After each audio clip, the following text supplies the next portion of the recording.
Hello and hello all, you're joining me today from Armcast Book Corner. This is where we come to read stories sometimes. We've got a lovely camouflage nap with us. We've got these books here, ones that Mr. Parsons recommends. You've seen some of these before. I may also, quick little shout out to Officer George. That is the pictures in there done by my good friend Matthew Boubier. Thank you, Matt, for that lovely book. Now, today's book is The Lonely Beast by Chris Judge.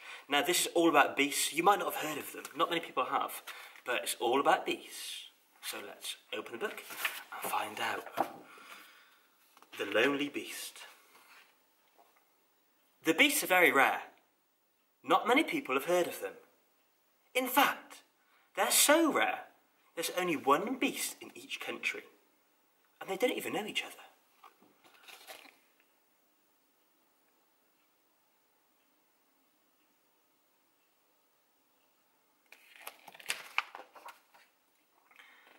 They're very quiet creatures who live alone high in the mountains or deep in the woods. They like nothing more than tending to their beautiful gardens, drinking tea, reading a good book, walking in the snow, standing in the rain, baking cakes, and of course, eating them.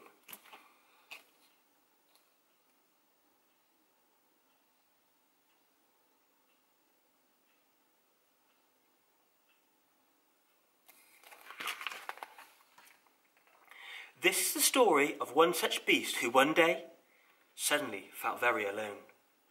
He made up his mind there and then, and that he would go and find some other beasts.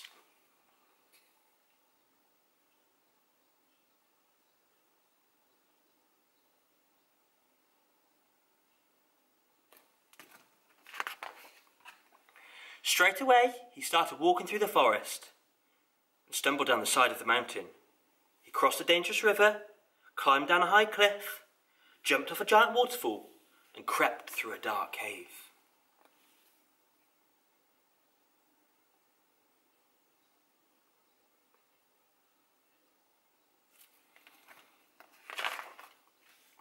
He ran over many snowy mountains, and finally he reached the sea.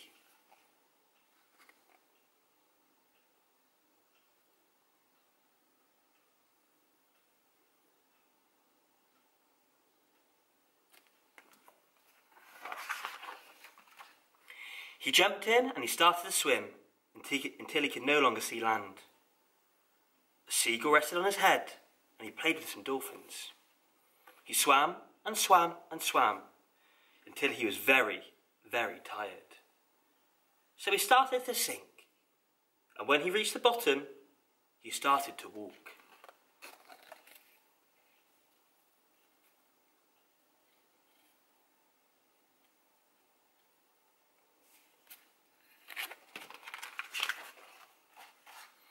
On the way, he was nearly caught by an octopus. He walked through a garden of pink jellyfish. He trapped his foot in a giant clam, and he swam with a giant turtle.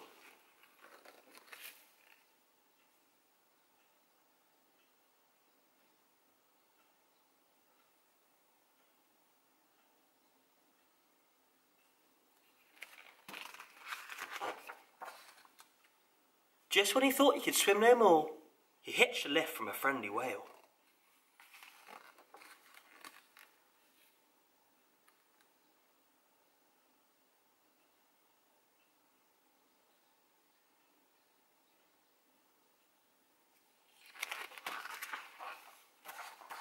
At last, he reached the shore.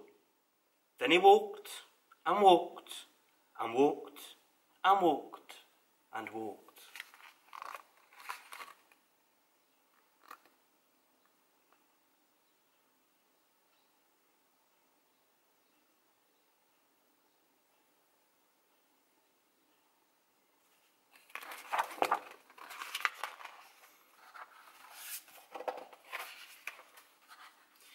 Until he arrived at the city and saw lots of people, but there were no other beasts.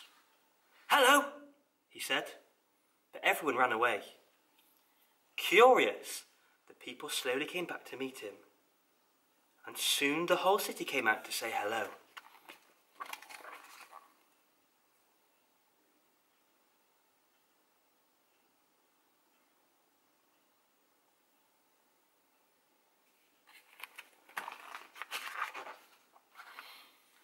people liked the beast so much, they let him live in the big park.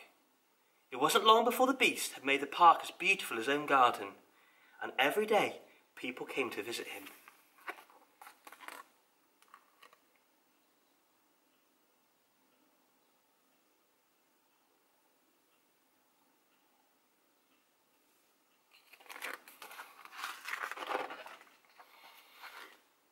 He liked the people very much, but he was still lonely.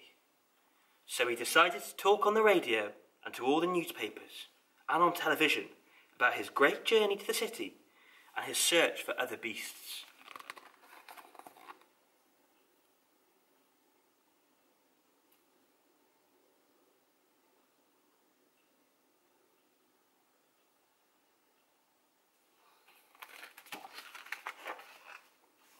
Suddenly, the whole world was talking about him. The beast, the beast, the beast, the beast, the beast, the beast. But still, he had not heard from any other beasts, and he started to miss his own garden. Late one night, when the people were sleeping, the beast crept out of the park.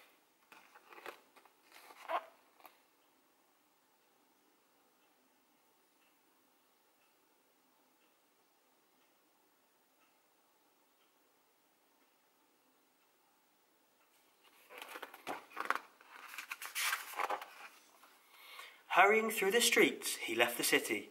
He walked and walked and walked and walked until he reached the sea. Then he started to swim until he was very, very tired, and he sank to the bottom. He walked some more, he trapped his foot, and he nearly got caught. Just then, before reaching the shore, he climbed the cliff, crossed the river, and finally found the forest.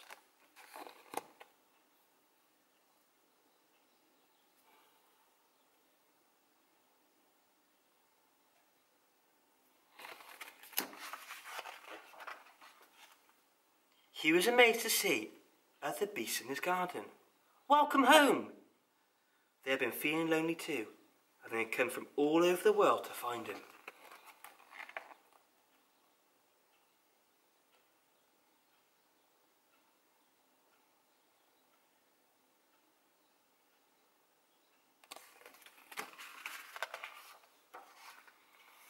They danced through the night and every night after that, and the beast was never lonely again.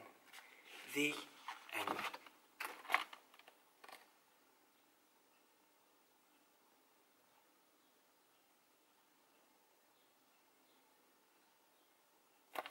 What a beautiful story. Sometimes you might feel like the beast. We all feel a bit like a beast sometimes, like you feel a little bit lonely. But at the end of it, you'll always be happy, I promise. Now, today's going to be a double book. So I'm going to pause this now and I'm going to be sat in the exact same place for another book. Because this has been requested by a lovely little girl in my class, so I'm going to give it a read. Here we go.